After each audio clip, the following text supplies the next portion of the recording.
choose, Catherine, now, or you want to wait until? Because now we're going live, so. What would you prefer? We can just do it after the meeting. We let Catherine relax Okay. a little bit. All right. You can, anywhere you feel comfortable sitting. All right. Tamara, are you all right if I don't use the microphone? You're good with that? Okay, all right. Then I might as well just. Okay. And I'm already on. All right, terrific. Okay, thank you so much, Zach. We appreciate it. Just a quick thank you to Zach here at Ruggero's for his patience.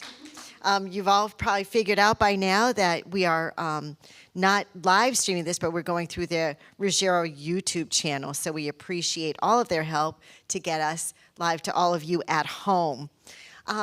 So good morning. I'd like to get the meeting started. It's about 9:54. So we will get our meeting started. I will call it to order. If I may have the approval of the February minutes. You all received the minutes in the mail. And so if you've reviewed it, we've made some changes and corrections to that.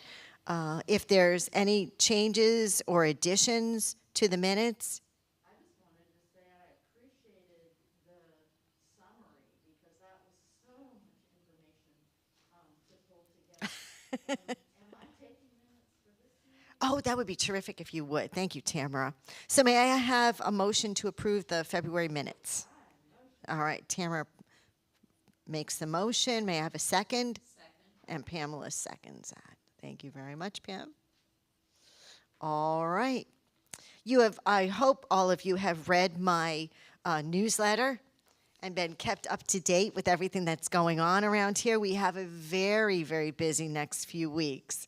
We're really, really getting pretty intense here with student recitals at Glen Eyre. We've got the Bullard competition coming up and the Sanity Competition coming up. So we've got a lot of things on our plate right now.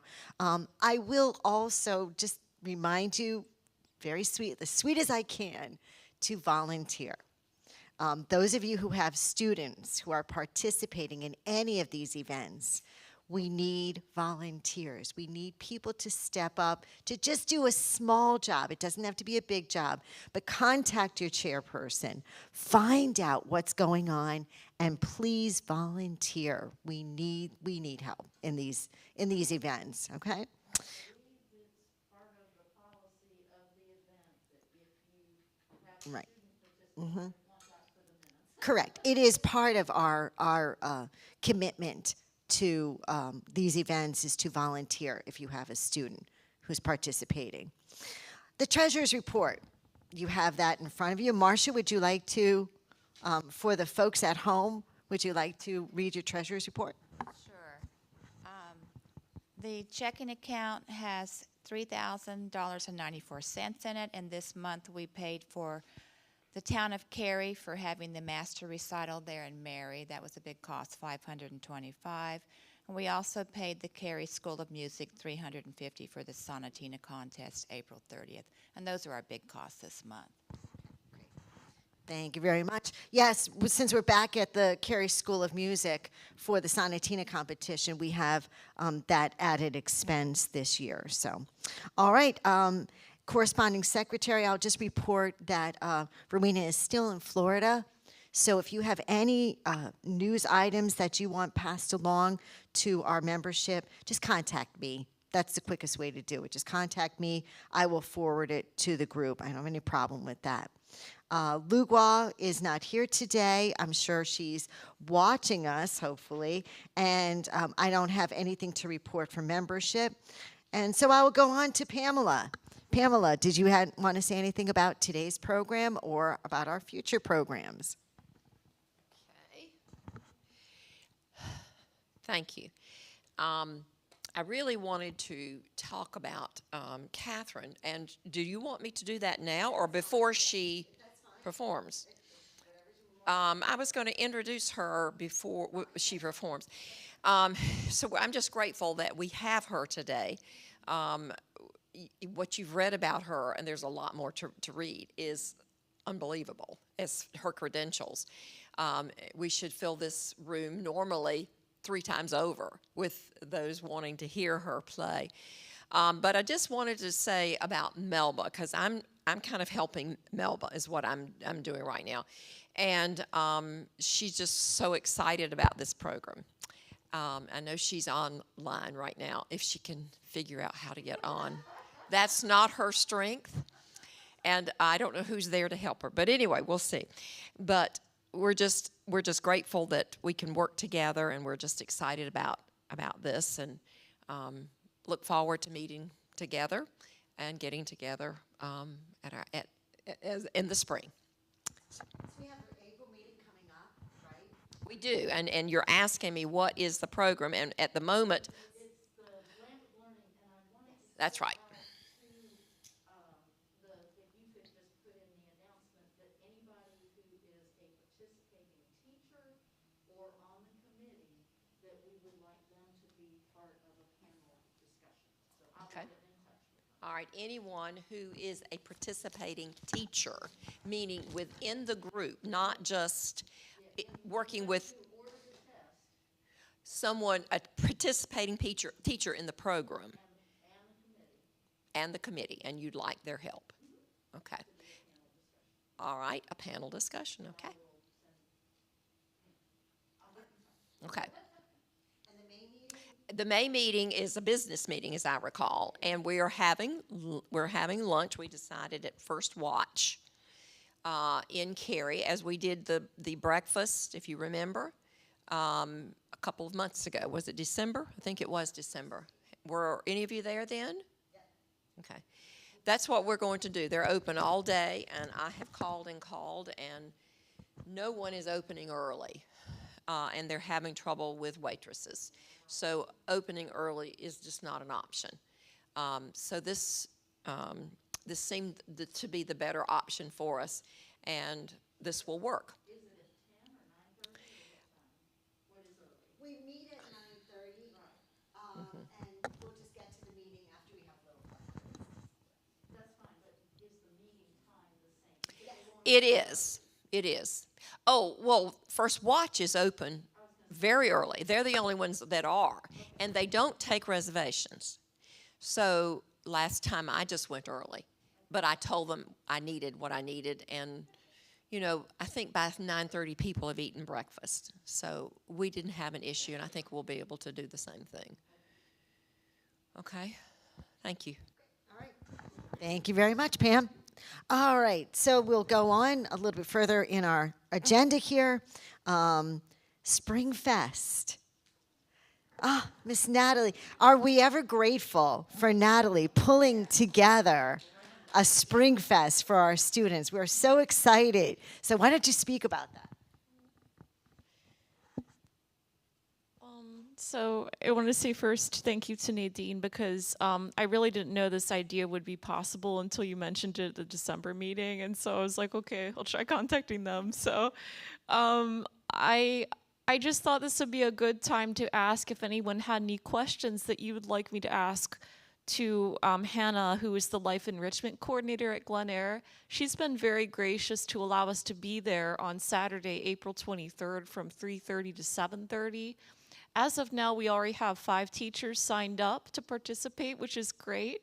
And the openings right now are more after 5:30 at this point. There's a small opening around 3:35 to 3:55, I believe. So basically, if you'd like to have your students sign up, you can either, maybe I'll send out again the Google Doc link, or you can also email me directly and just say, like, I would like this time slot if you don't want to deal with the Google Doc. Does anyone have any questions? Oh, yes, Tamara? Just going on past experience with the festivals, are the teachers instructed to time their students? Because when they're requesting a block of time, if they haven't timed the students, hasn't that really made a difference in the past? Because if one person has a half hour and it turns out to have 45 minutes worth of music, it gets interesting. So I'm not sure, it's been so long since we've done it, that I'm not sure the teachers remember that that is pretty crucial to the flow.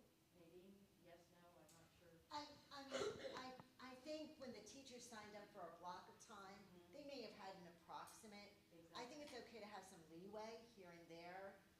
It's not the same situation that we've been in before, where we've had food and drinks like that for the children, for the students.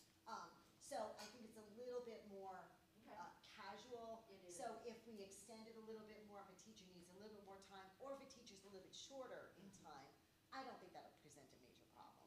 I think that would. And we'll know it'll more work out. after we've done it, too. No, that's a good point, and maybe that's something I should bring up is like to approximately time students' pieces, just to have an approximate idea. One thing I wondered is, I actually, like, this just occurred to me, but should we do anything with refreshments at this? Or I think that might be hard because it probably depends on their facility and what they like. You know, they may be wanting us to wear masks the whole time, so, I can double check with Hannah. yeah. And see what they would allow, if they would allow anything, perhaps like little packaged cookies or something like that. I would really defer from them having the students eat there. I don't think it's fair for them to have to clean up after us. Yeah. They're giving us the facility for free. Yes. You know, they're allowing us to be there basically to entertain the residents. So I don't want to have to have them do that. If you feel like you'd like to get something a little for the students to walk out with after they perform, that's totally. Yeah, okay. Thank you so much. Oh, yes? If we do have food, it would be great to go back and do it the way Stephen did and maybe charge $5 to enter. That's the thing, yeah. Oh, yeah, that's true. Keep it simple, but I think it, yeah, I think that's get a feel. Yeah. Get a feel, and then you'll know for next time. Yeah. So that maybe let's not go there just yet.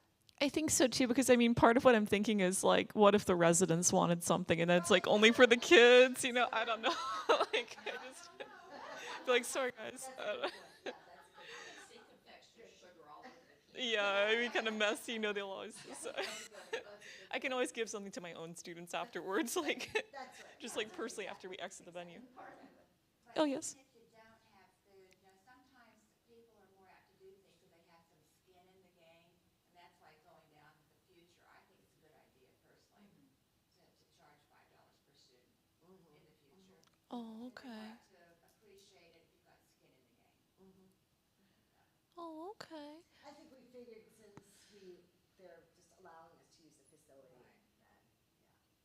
Yeah. Well, thank you so much. All right, thank you very much, Natalie. Yes. My Facebook page, go ahead and put the link to the 5K. Oh, okay. What came across was actually not a flyer that I could easily put to my Facebook page. In other words, it was a PDF and it didn't instantly load. So I tried to decide whether it was worth calling Glen Air and asking if they had a flyer or not. But what I ended up doing was just putting a link and explaining in one sentence what it was, so that any of my friends that were into the race stuff, you know, would know that it was sanctioned by the whatever thing, because for some people that makes a difference. And then I put a link to the page that the stuff came from. If you go to Glen Air, it's easy to find Okay. the page. Okay. So that would be one other way, if we really are going to, the one thing they asked, if I understand correctly, is to publicize their race.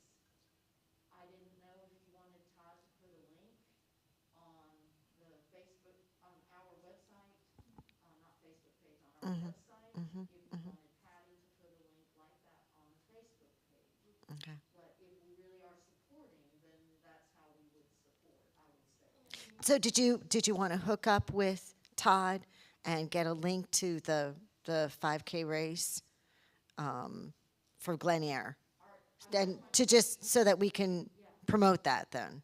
Okay. Question is, are we allowed to say on our website, Glen Air is graciously hosting our Spring Fest, and we would like to make sure you've heard about their race? She did give us permission to say that. Yeah, she did give us permission to say that. So if we do that, I think that would be great just to promote that. I think would be terrific. Okay. So and maybe I'll get in touch with Patty and try to explain to her how to get that link onto her. Oh, okay, great. All right, I'll have Patty look at Tamara's Facebook page just to see how to link. Okay, all right, to link everything for Glen Air, then that would be great, okay? Great, thank you very much. Thank you very much. All right, so moving on next to the artist recital and masterclass. We are scheduled for Friday, May 13th for the guest artist recital. We're going to get it in this year. Wasn't that fabulous? We don't have to double down on anything for this year. It's going to be terrific. You all probably know by now that Dr. Dylan Savage will be our guest pianist, and he's coming from Charlotte. And I think I've included a lot of information in my newsletter about his program. Doesn't it look interesting? What a wonderful variety for our audience. I think it's going to be, it's going to be a real game changer for us, I think, just to be able to, have some classical things, some wonderful Chopin, but as well as some Broadway and some, even some country piano is going to be really, really fun to look. And he will speak before each piece. So I think it'll prove to be a very interesting evening, and I think we need to promote that to our students, to our families, to our friends. I already know that Melba already has her whole street in attendance. So, oh yes, they're all going to be there. Excuse me, I'm in charge of the flyer, and I have not put it together yet. So I promise I will do that. That would be fabulous. If somebody could do a flyer for me, that would be great. I could just send them all the pictures and information. So if anybody would like to volunteer to do a flyer, just contact me. That would be great. As soon as possible. Only because then I could get it to all of our teachers. They can print it out for themselves, get it to their families. And it does. Yeah, that's what it takes. And I just haven't had a second to juggle that in. Okay, all right, that'd be great. All right, terrific. I'll send you everything then, Marcia. That'd be great. That'd be terrific. The master class on Saturday, May 14th. I do not have a location just yet. I will try to contact Brenda and see if Brenda would be willing to do that for us. But I will get that to you as soon as I can, and then get you all the information about signing up your students. Yes. Right. That's right. So we will send you all of that information then about the master class. Moving on to the Sanity Competition. So that is Saturday, April 30th, and you already know it's at the Carey School of Music. We have everything already lined up. We have our judges all set to go. Everything's, I think, our trophies. Marcia, you're working with Rui for the trophies. Okay. Okay, yes, because actually Alice sent you an email. If you just double check your emails with what she actually needs, the trophies that she needs and the medals that she needs. Oh, okay. Oh, all right. Oh, I see what you mean, the design of it. Okay, that's a great idea. Great idea. So we do have, at this point, 3 judges. And I believe, Luke will probably correct me if I'm wrong. I'm sure she'll send me a text if I'm wrong. But I think we have 72 students participating. So we've got a nice group. A lot of level A's. I think there's like 20 level A's, which is a big jump from other years. So that's a big jump. And I think we have about 28 or 29 in level B. Level C is pretty nice. D has, I think maybe 8 or 9 students. Level E actually has, I think, 4 or 5. So got a nice group working there to play those sonatinas for us. So they'll be anxious to hear those. And you've already noticed that the recital has been changed, the location. Now on May 1st, the recital will be at Christ the King Lutheran Church, and that's in Cary. That was where our February student recital was held. So we just felt it better to go to a location where we could get an affirmation that we could actually do it.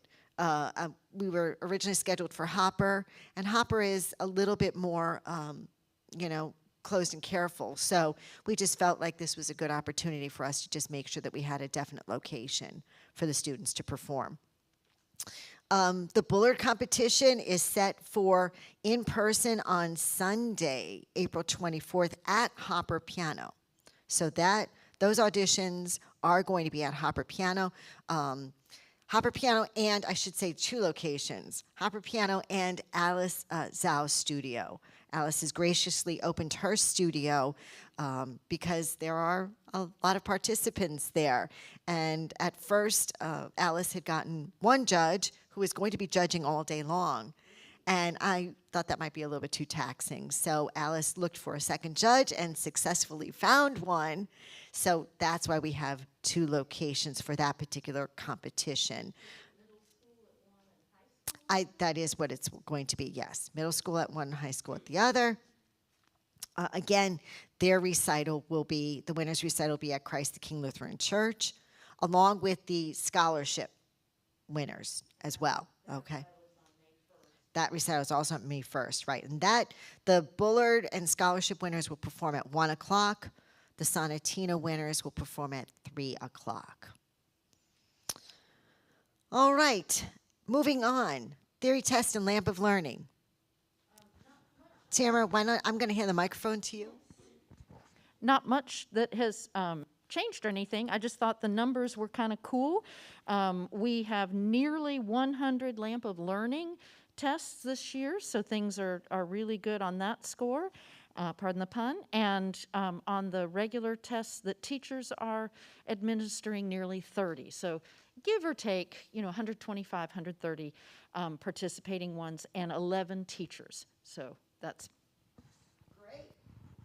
That's terrific. That's absolutely terrific. Wonderful. And just, the being able to take the time to upgrade those tests and really look at them and clean them up a little bit, that's a time-consuming job, and we appreciate all of your guidance and pulling everything together for us this year. That's great.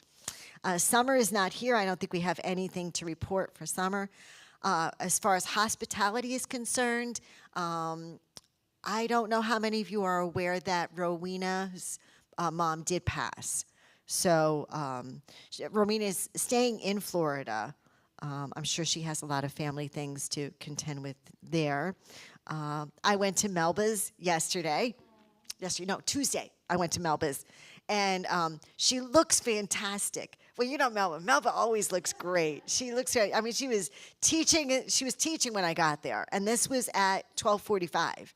She was teaching, and she didn't even hear me at the front door, so I just walked in the house, took what I wanted to in there, and she was teaching. She looks great. She said she doesn't feel as good as she looks. I think she's, it's a struggle with, I think, the knee surgery and the fact that, the medications are difficult for her. But she looks great, and she's just, can't wait to see everybody. Just very anxious to get out and get moving. So, but she does look great.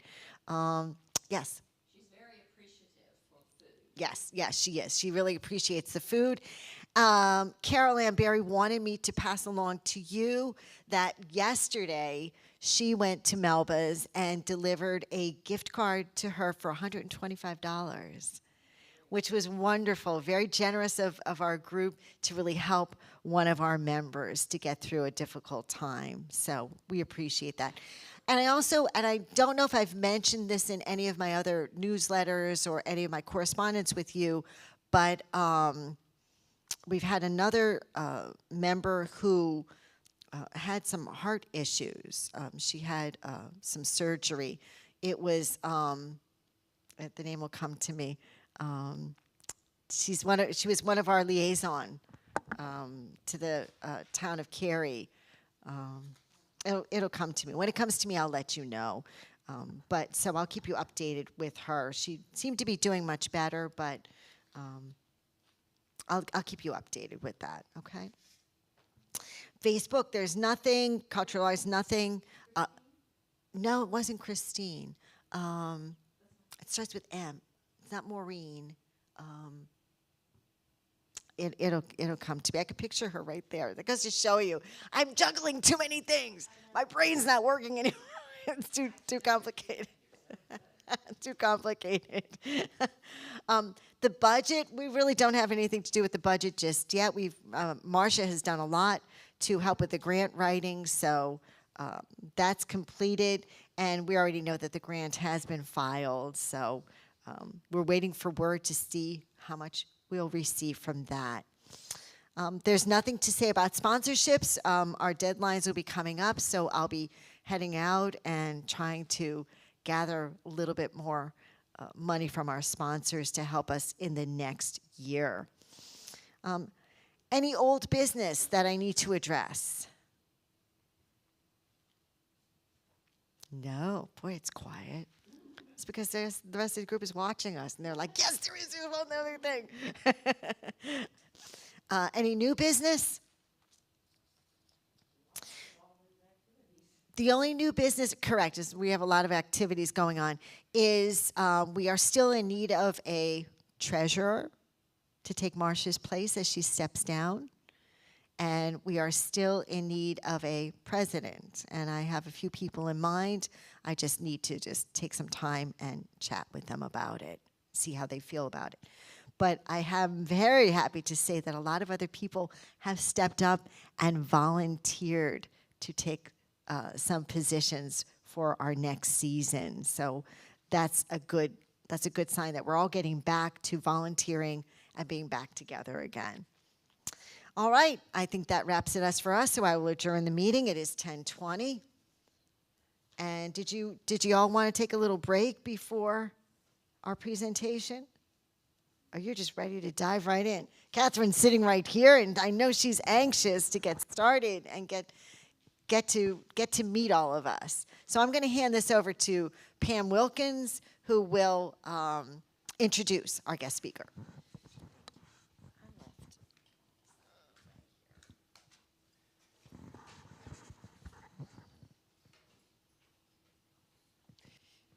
Well, hello again. Hi. I'm just happy to be able to introduce Catherine to you. And I'm going to read a little bit about her. There's a lot to read. I'm not going to read all of it. It's also impressive. So I'm going to impress you a lot without impressing you with all of it.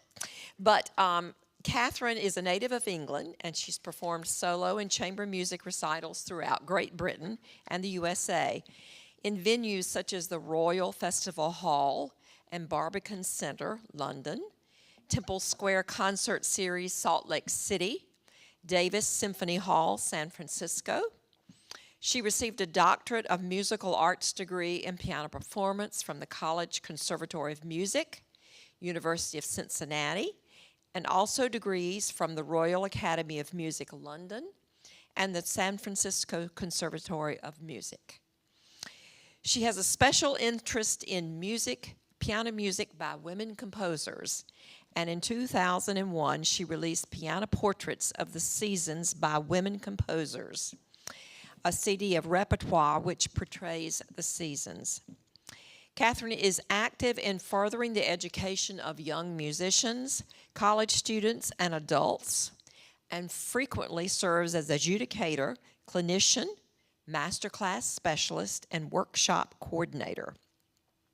Currently, Catherine is assistant professor in the Fine Arts Department of Wake Technical Community College, Raleigh.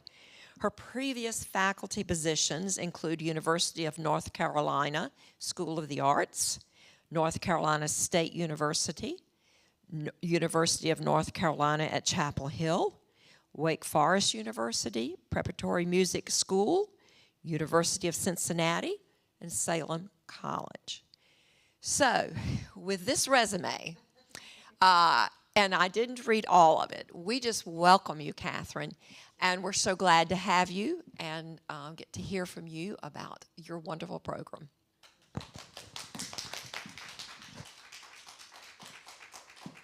Thank you, Pamela, and thank you all for being here today. Really appreciate you coming to share music with me, and it was good to be a part of your presentation program today. So I'm just going to start off with introducing the title to the CD that Pam referenced a minute ago, Piano Portraits of the Seasons by Women Composers. So how did I come to make this CD, and how have I come to become a champion of music by women? Well, it all began one day when I was sitting in my graduate history class for romantic music, and Dr. Foster was talking about Felix Mendelssohn and made a slight reference to his sister, Fanny Hensel. That's her married name, but Fanny Mendelssohn, as she was, he referenced Das Jahr, which is a work that she'd composed, and he played a couple of segments from it. And at the time, I was also looking to figure out what my doctoral thesis was going to be on, and I was like, oh, I like that. And so that was where it started, and I just basically went ahead and did research into Fanny Hensel's Das Jahr, and that then sparked a whole bunch of research on music by women that portrays the months and seasons of the year. And the more I delved into it, the greater the stack of music I found, both old and new, emerged.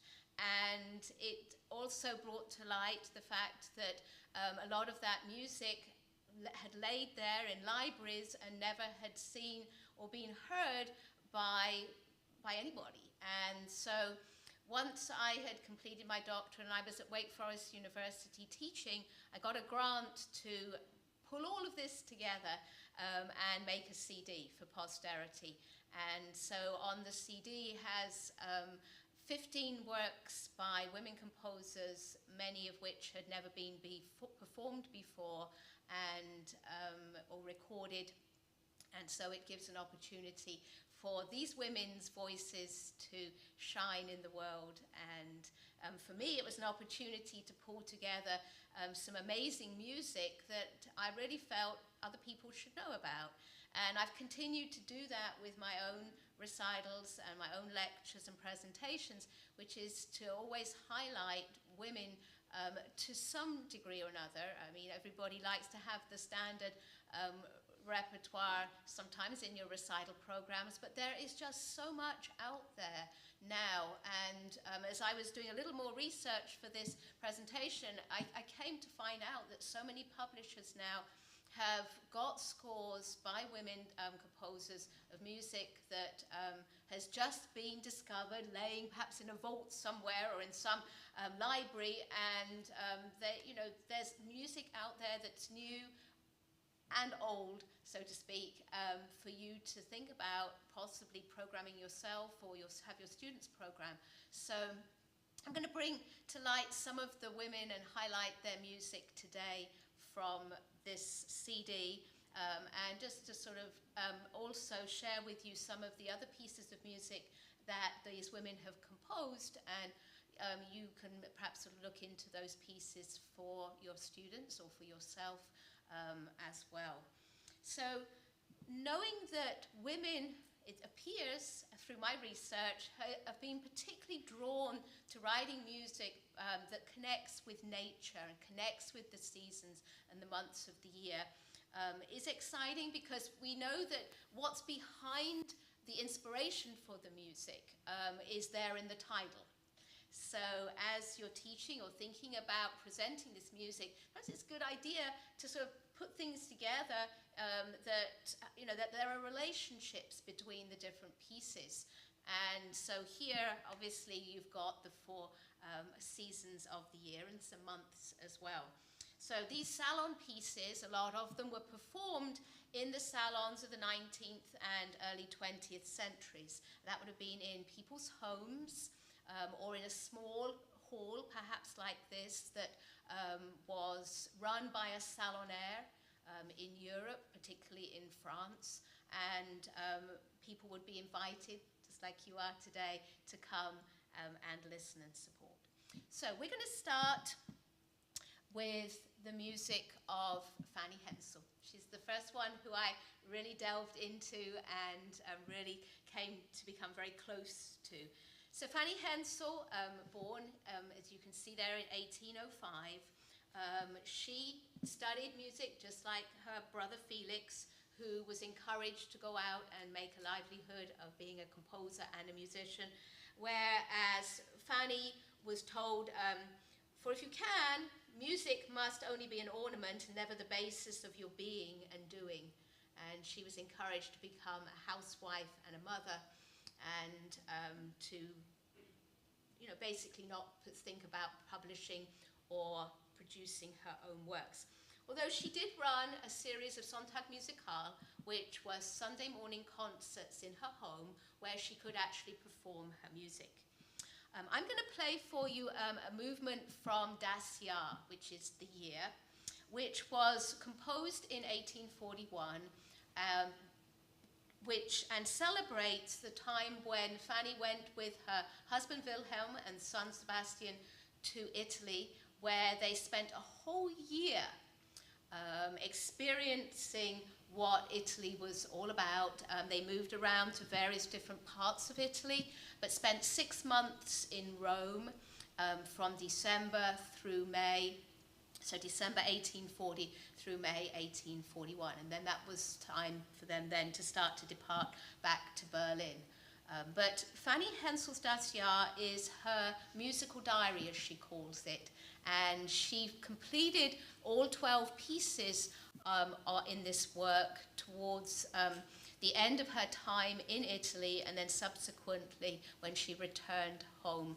And as she writes, it's a way for her to bring together all of the experiences and feelings that she had while she was there.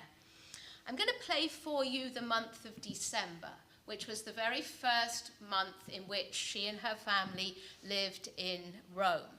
And she was very much taken with Rome. She loved being in there. She was allowed to perform and in homes, and she was able to play some of her own music, which was really cheered on, and people sort of really enjoyed it and gave her a lot of encouragement, which she really benefited from, having been basically suppressed in her musical creativity during her time back in Berlin, in her home. So I'm going to play December. Notice how maybe you might think that there's similarities to other music that you know that represents winter. Maybe there's a little bit of similarities to Vivaldi's Winter from the Four Seasons. In the middle of it, you will hear a Lutheran chorale, Von Himmel hoch, from heaven above to earth I come. And remember that the Mendelssohns went ahead and gave up their Jewish heritage and became Lutherans. And so this is sort of a reminder of where she's come from in the middle of this movement. In fact, a number of the months of the year actually do have references to Lutheran chorales. And we should also note that Fanny loved the music of Johann Sebastian Bach. So also another really good reason why chorales are present here. So this is December from Das Jahr.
just a few pieces that I selected that are by Fanny.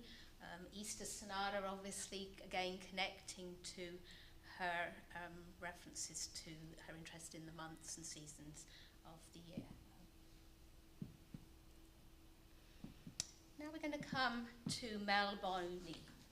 So Mel Bonney, actually born Melanie Bonney, but actually changed her name so that she wouldn't be known as a female composer. It was necessary, she felt, for herself to become recognized as a composer to basically not be recognized as female. She came from a lower middle class family born in France, Paris, and unlike many of the composers that were taught today, she taught herself to play the piano and eventually became admitted to the Paris Conservatoire when she was 18 years of age. And she took music lessons alongside composers like Debussy and Gabriel Pierné. And she published a number of her piano works, mainly they're short salon pieces that she herself would have performed, some songs and orchestral works. And she has quite a rich and very interesting history if you want to do some research into her life. But one important thing to note is that in 1910, she was admitted into the Society of Composers and Musicians in Paris, which was in fact for men. And so she was admitted as a female, and that was sort of a very important thing for us to know. So I'm going to play a really short piece by her called Happy or Gay Springtime, and it gives us an opportunity just to see her compositional style in the very light salon piece type of music that we have in the this part of the 19th century.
And here's some of the pieces that I felt would be interesting for you perhaps to look into as with regards to her repertoire. Most of the music that she wrote, probably sort of intermediate level. There's, in the very first work there, some very short pieces that are perhaps more elementary and again sort of really cute and give you an idea of what the music's about, because obviously a lot of them have titles and they're sort of programmatic for your students, so that's sort of helpful. All right, now we're going to come to Cecile Chaminard. We're staying in France here as we look at the music of perhaps one of the best well-known French composers of the 19th century, female composers. And so just to sort of give a quote to get us started here with Cecile Chaminard, this is not a woman who composes, but a composer who is a woman. And that was a critic, Ambrose Thomas, wrote that about Cecile Chaminard's music at some time. So she was born in Paris, just like Mel Bonny, and also studied at the Paris Conservatoire, although her father was very much against her taking lessons and studying at an institution, but she eventually managed to persuade him and she went ahead and did so. What's really important about Cecile Chaminard, and she says this herself, is the fact that she pretty much did something that no other woman had ever done in public, and that was to perform her own works. And she became an advocate for herself. In fact, when her father passed away, she and her mother made a livelihood by Cecile giving piano concerts and then her mother selling her piano scores at the back of the hall after the concerts. And that was the way that they managed to live for a large portion of time before Cecile became independent. She wrote over 200 what we call character pieces for the piano pieces with titles, and over 100 songs. And her music gradually became so well known that in this country, in the late 1800s, there started to emerge Chaminade clubs. And these were venues where her music could be performed. And we know for certain that there was, by 1898, at least 4 Chaminade clubs in the United States. So when Chaminard's husband, died in 1908, she decided that she was going to take a tour of the US, and she came to the US where she gave a 2-month tour and met many of the members of the Chaminade clubs in the US. I have a quote here that goes with a very cute cartoon of Cecile Chaminard sort of sitting there looking sort of very superior, and the little quote says, this is a social function attended by 300 women, no men, and all the guests standing. It's characteristic of the American people. And so she went ahead and I think made a huge difference in the way in which particularly her music became known across Europe and into the United States. I'm going to go ahead and play a work by her, which is one of her concert studies.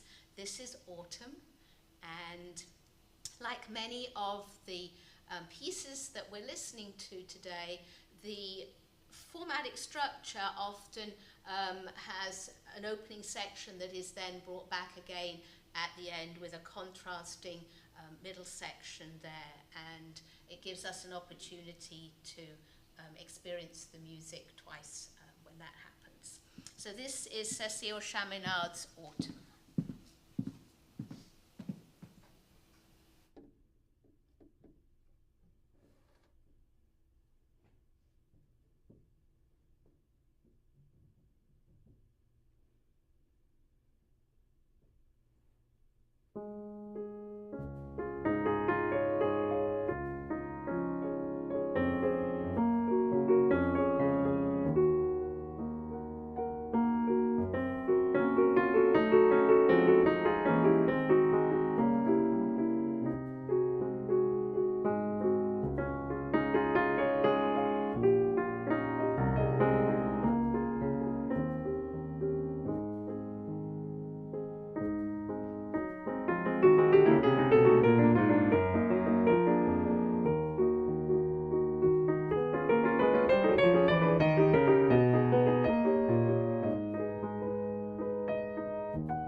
is some music by Chaminard.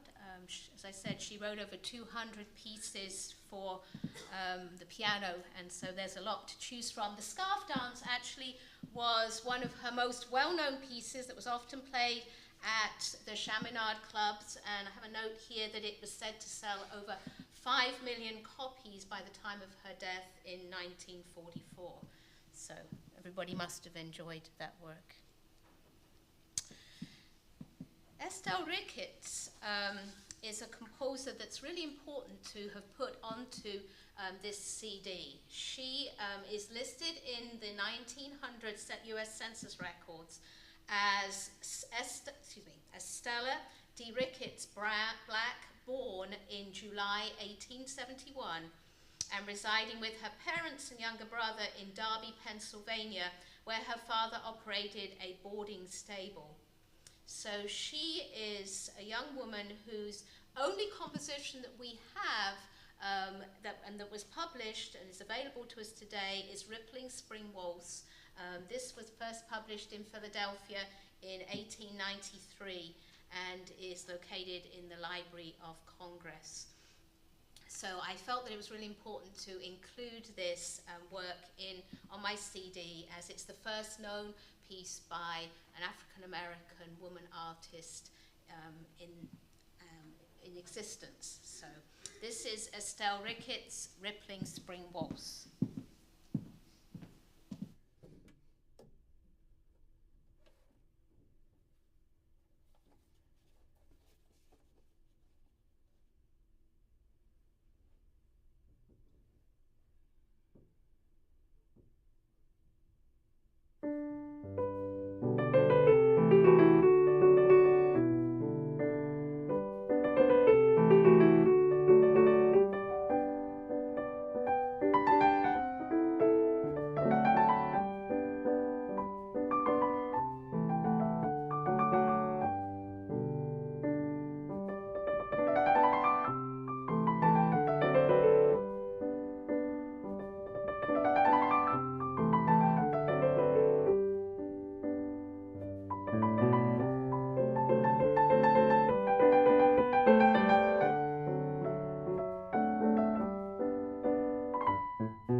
Jackson King is a composer composer who, again, deserves a little more recognition than I think that she gets currently, although she is very much known for her arrangements of spirituals and her religious music that she's composed. She was born in Chicago, and the church, like many African American people, was very, very essential in her world. Her father was a minister, and her mother was a choral director, and she conducted the church choir.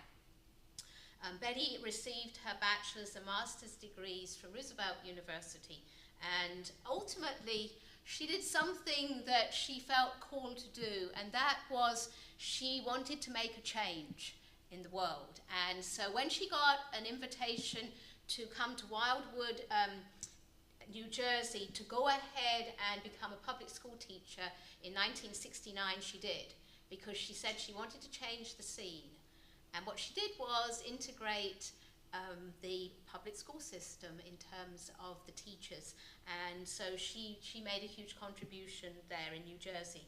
She's been president of the National Association of Negro Musicians, and the influence of the church is very much a part of her music, as is her heritage. And so we find in Four Seasonal Sketches the opportunity to really understand where some of her thoughts and ideas are coming from. So I'm going to play two movements from Four Seasonal Sketches. I'm going to play Spring Intermezzo. We seem to be having a lot of spring music today. Spring Intermezzo and Winter Holiday, both at extremes there of the seasons. So what was really interesting in the research that I did was that there were some women who chose to write single pieces that portrayed a season of the year, and then there were others that chose to write a compilation of all four seasons, rather like Vivaldi, Tchaikovsky, Charles Alcan, and Judith Langzamont, who we're going to hear in a minute. And then there were others who chose to write like Betty Jackson King, like Fanny Hensel did, which was a compilation of all of the months of the year. So Betty Jackson King, Spring and Winter from Four Seasonal Sketches.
said, Betty Jackson King didn't write a huge amount for piano.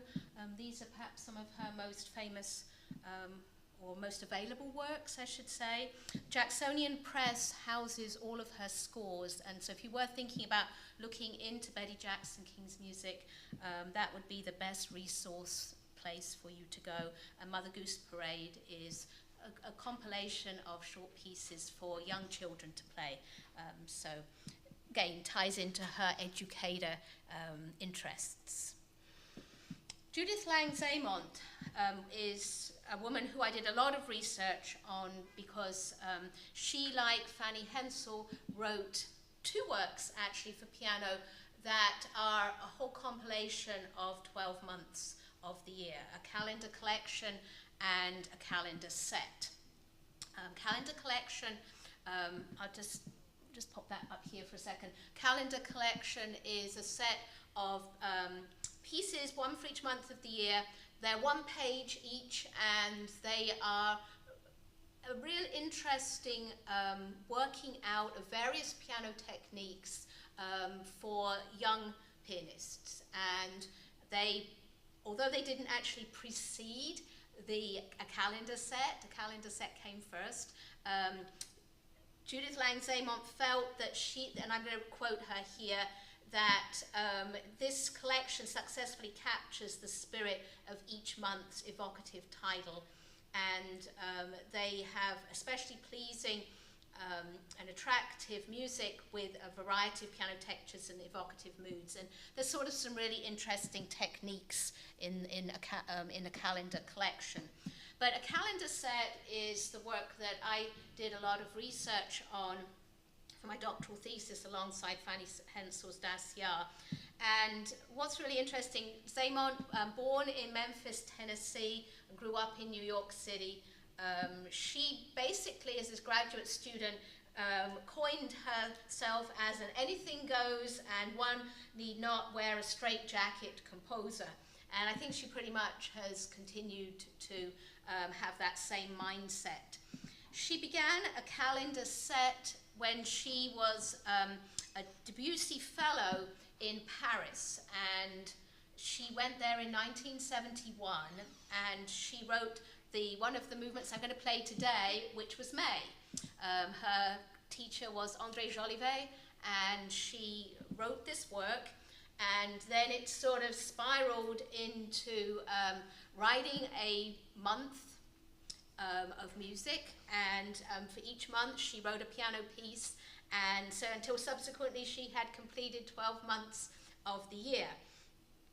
So what's really interesting is she has always talked about how she is fascinated with the natural world and the play of light and darkness. And so the pieces, I think she feels many of them actually have a lot of those connections there.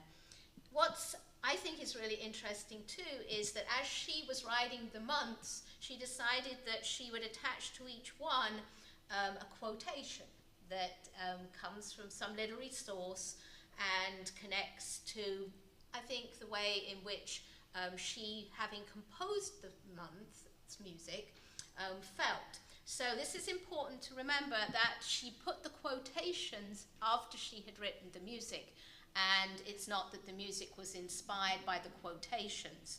What inspired the music was the conditions of light and the weather, and she says here, that was what helped her to write these pieces of music.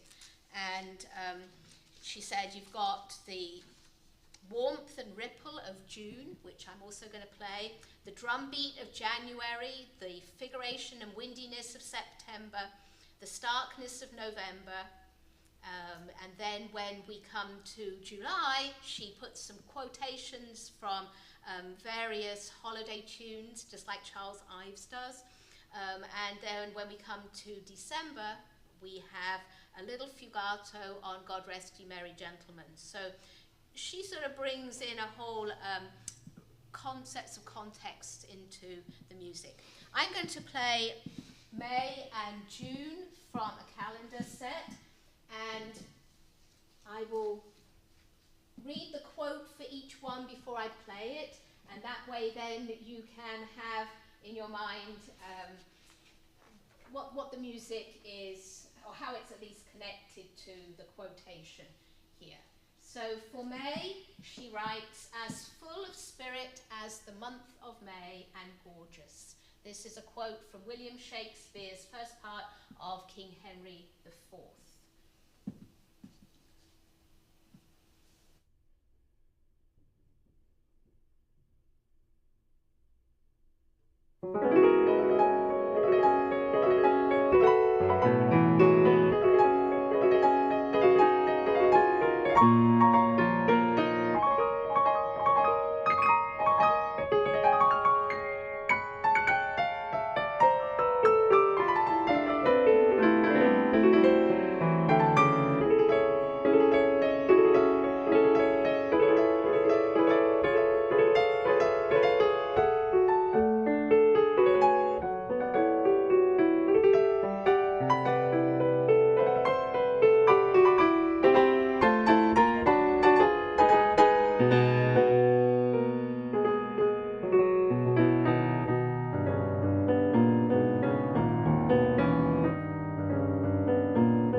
June is a very simple quote.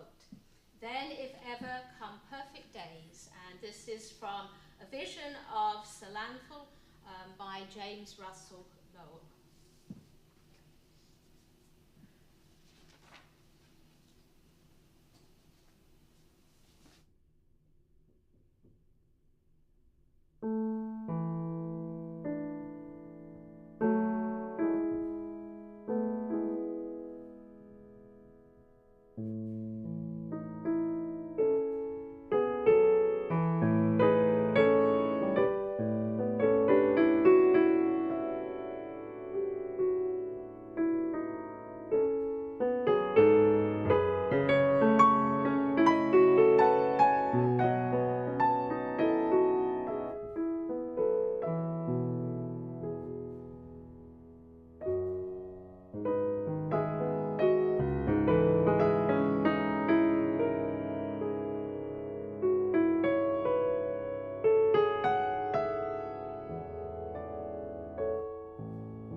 There's some really nice pieces by Judith Langzamon. Many of them extremely advanced in level and complex music, but worth looking at. And again, you can see her interest not only in months of the year, but the seasons there with winter preludes. This is Gwyneth Walker. I'm sorry? I didn't know if you had anything, I was intrigued by the title of the Three Magic Marker. Yes, so you look at the score of that, and it looks like somebody took a magic marker and they went like this. There's so many pieces, so many notes, and like a lot of her music, it's written in extreme rhythmical complexities.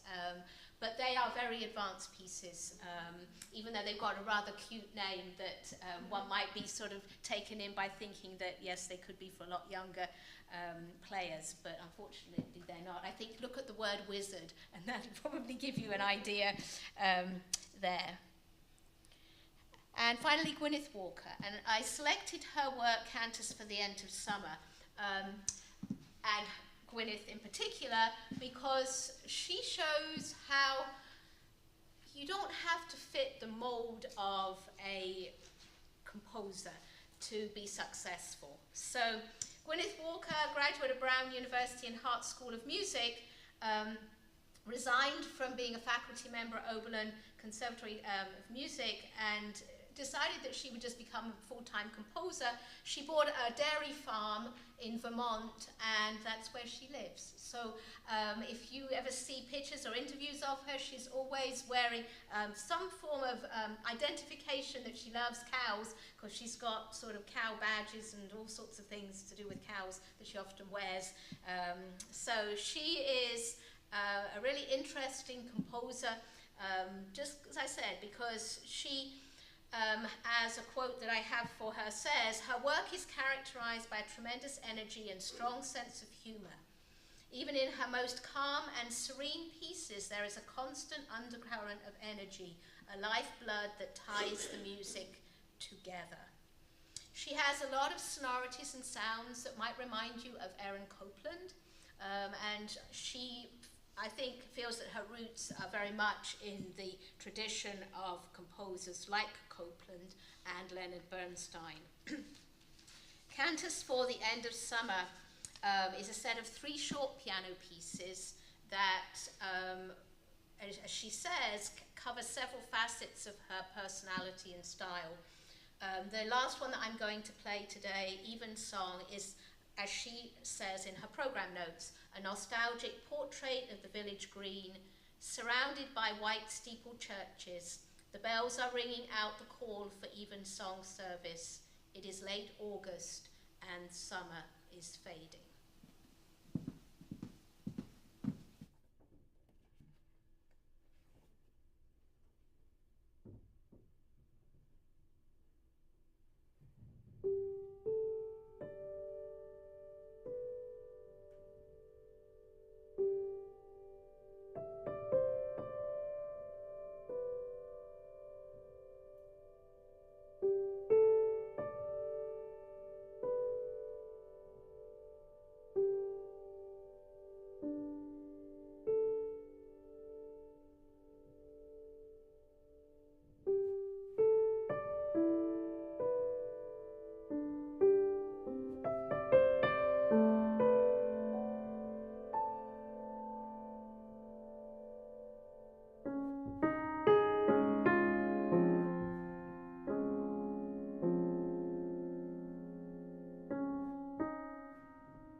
couple of, several pieces that she wrote. April Rag, again, tying into her interest in the seasons and months of the year. And a lot of her music have got connections, obviously, to her love of nature and living out there in Vermont. And to finish up with, I'd like to recognize that March is Women's History Month, and hope that you're enjoying Women's History Month, that you enjoyed International Women's Day on Tuesday and celebrated. And as my gift to you, for those of you that are present today, if you would like to take a copy of my CD, it's free to you, so that you can go ahead and enjoy women's music throughout the month of March, as well as seasonal music throughout the whole year. So please, I'll just leave them here. Please take one on your way out if you would like. And thank you for having me today, and enjoyed being with you celebrating these women.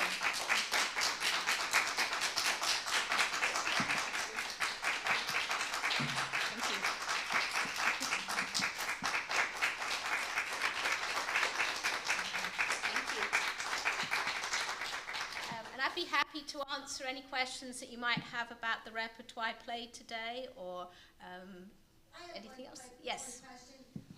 In the Betty Jackson King, the Four Seasonal Sketches. Yes. Do you happen to know what year she composed? Those, yes. So those were written in 1955. 55. Oh, Yes.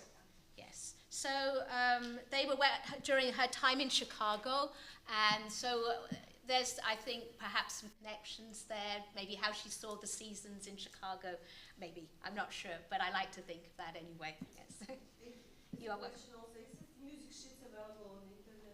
Yes, so you can get some of the older pieces through the ISMP, you know, the free service that, but yeah, you can just Google them. And like I said, Betty Jackson's King's Music is Jacksonian Press. Gwyneth Walker's music, various sources, but she particularly has music for in Shermer Publications. Judith Lang-Zamond has changed her publisher quite a bit, but you can go ahead and I think I remember seeing that there's some of her music was there on Sheet Music Plus, so you can definitely find out her works. And Fanny Hensel's music, Fiore, which is the German edition, is where you can find a lot of her scores that are now available. But you can also, like I said, you know, you can type in some of the composers' names, and you might be lucky to get some free music there, various websites and sources, absolutely, yes. But, and a lot of what I did, the pieces I did put on the slides were pieces that are available, so it's not like they're just sort of random there. I did find scores available for all of those works if you were interested in looking at them for certain, yes. You are welcome. All right, thank you.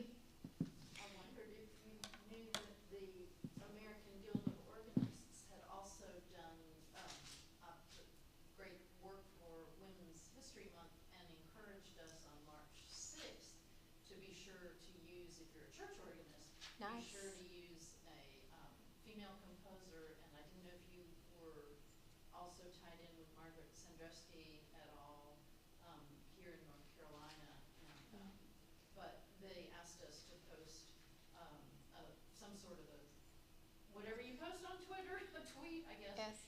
Or something on social media to show that what you played and all that. And I think that puts a little bit of legs on the celebration, in addition to the wonderful recitals and things like that maybe happen in a rarefied place, to say these are boots on the ground things that are happening. I don't That's know wonderful. if we could ever get the piano teachers to have, you know, some sort of a posting of this is something that one of my students, you know, is working on, or something like that. But just to take it. You could, just to take that one step further that just comes to mind, so next March you could have a Women's History Month recital, and you could have prepared, you know, a student to perform a piece of music by a woman composer, and then you could have a little concert recital that to highlight that. as a group maybe, or as individual studios, I think that brings awareness. And we're seeing so much these days where young women, whether it be in sports, or particularly in sports, but in the arts, are being brought to the forefront. And I think it provides an opportunity for musicians to become, and teachers to become, very creative in the way in which they can program and teach music that's outside of the normal classical canon. And when we were looking for composers, specifically female composers, for the theory exam, because we highlight different ones, we were trying to find ones that were the next generation. Nothing against the ones who are established, because it takes time to be established. It does. But who would you send us toward? Because we had to kind of scratch around a little bit, and it's hard to know who the up-and-coming ones are. Who would you point us to? Oh gosh. So I've got some websites that I use. There's a lot out there that, and probably, I have Natalie's email, so maybe I just, and Natalie, you're a resource from your research that you just, yes. So maybe I can send you some links there, and they might be helpful to you. But no, there's actually some wonderful Canadian women composers coming to the forefront now. And even, I have a couple of my students who are learning music by Rachel Portman. You may not be familiar with her, but she actually is a film composer. And Rachel Portman, when I was looking, she wrote a piece of music called Longing for Spring, and I thought, oh gosh, I wish that had been around when I was doing my CD. But she writes some absolutely gorgeous pieces of music, and many of them are featured as film scores. So you can go online and you can pull up Rachel Portman. She's someone she's British. Not that I'm promoting, but she does have some really good music there. But yeah, I'd be happy to share. And then quite a number of Asian.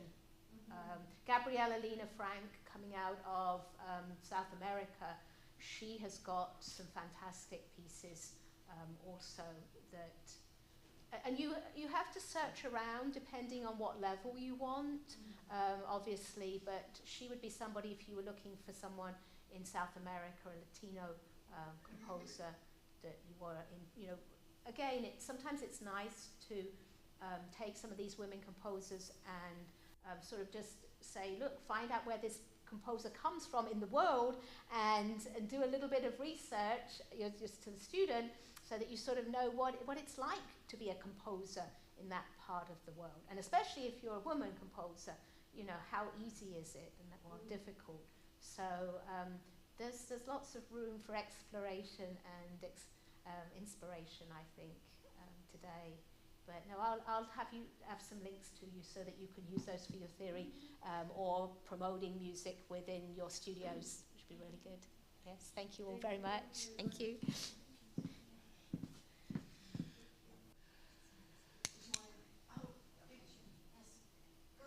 I would love to take a picture of you in front of this. Oh, thank you.